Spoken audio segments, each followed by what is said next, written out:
မိန်းကလေးဟာမတော်တဆဆိုသလိုအနာဂတ်စီကို9 နှစ်ကြိုပြီးရောက်ရှိသွားခဲ့ပါတယ်။သူမနိုးလာတဲ့အခါသူမရဲ့ချစ်သူရဲ့ဦးလေးနဲ့ကတင်တစ်လုံးထဲမှာအတူအိတ်နေတာကိုတွေ့လိုက်ရလို့အရန်ကိုတုန်လှုပ်သွားခဲ့ပါတယ်။ဒါပေမဲ့အဲ့ဒီအချိန်မှာပဲထိုမျိုးသားရဲ့မျက်နှာမှာလည်းဇဝေဇဝါဖြစ်နေတဲ့အရေးအယောင်တွေရှိနေခဲ့ပါတယ်။ဘေးနားကစပွဲပေါ်မှာတင်ထားတဲ့မင်္ဂလာဆောင်တပ်ပုံကိုမြင်လိုက်ရတော့မှသူလည်းနားလည်သွားပါတော့တယ်။သူဟာသူ့တူရဲ့ရည်စားနဲ့လက်ထပ်မိလိမ့်မယ်လို့တခါမှမတွေးခဲ့ဘူးပါဘူး။ထိုမျိုးသားဟာသူ့ဖုံး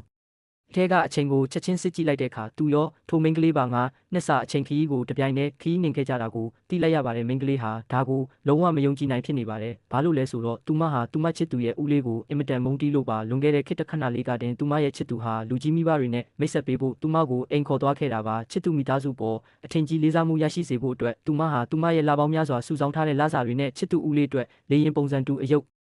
လေးတရုပ်ကိုဝယ်ပေးခဲ့ပါတယ်ဒါပေမဲ့ထိုမျိုးသားကတော့အဲ့ဒီအယုတ်ကိုလွတ်ပစ်ဖို့အိမ်ဖော်ကိုဓာတ်ရိုက်ခိုင်းစေခဲ့ပါတယ်ဒါအပြင်သူမဟာသူ့တူရဲ့ချမ်းသာတဲ့မိသားစုနောက်ခံကိုမျက်စိကျပြီးသူ့ကိုလာပြီးဖားနေတာလို့တောင်ပြောဆိုခဲ့ပါတယ်ဒါကိုကြားလိုက်ရတဲ့မိန်းကလေးဟာအလွန်ပဲဒေါသထွက်သွားခဲ့ပါတယ်သူမကိုမသိဘဲနဲ့အထင်သေးစော်ကားတာဟာလူကြီးလူကောင်းမဆန်တဲ့အပြုအမူဖြစ်တယ်လို့သူမကပြန်လဲဆွဆွဲခဲ့ပါတယ်ပြီးတော့သူမဟာဒီအိမ်ကိုနောက်တစ်ခါဘယ်တော့မှမလာတော့ဘူးလို့ကြုံဝါပြီးအပြင်ကိုပြေးထွက်သွား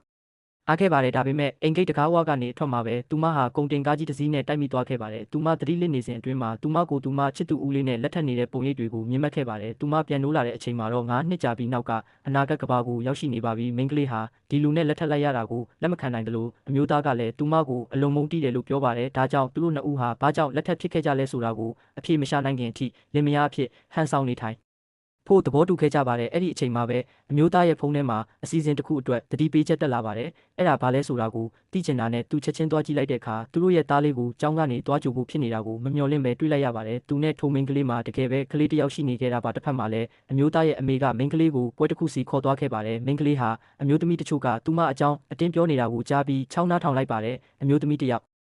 ကသူတို့နှစ်ယောက်လက်ထပ်ထားတာ9 နှစ်ရှိပြီးကလေးလည်းမရသေးဘူးမကြခင်ကွာရှင်းကြတော့မှထင်တယ်လို့ပြောလိုက်ပါတယ်မိန်းကလေးဟာဒါကိုကြားတော့မှဝမ်းသာသွားပါတယ်ကလေးမရှိဘူးဆိုရင်သူမစိတ်အေးလက်အေးနဲ့ကွာရှင်းနိုင်တော့မယ်လေဒါပေမဲ့နောက်တစ်စက္ကန့်မှာပဲအမျိုးသားဟာကလေးလေးကိုချီပြီးပေါ်လာပါတယ်ကလေးလေးကသူမကိုမေမေလို့လှမ်းခေါ်လိုက်တဲ့အခါမိန်းကလေးဟာနေရာတင်မြင့်တက်သွားပြီးကြံတဲ့သူတွေအားလုံးလည်းအံ့အားသင့်သွားကြပါတယ်တန်တရားမဝင်စေဖို့အတွက်မိန်းကလေးဟာကလေးလေးကိုအားနာနာနဲ့ပဲလူအများရှာ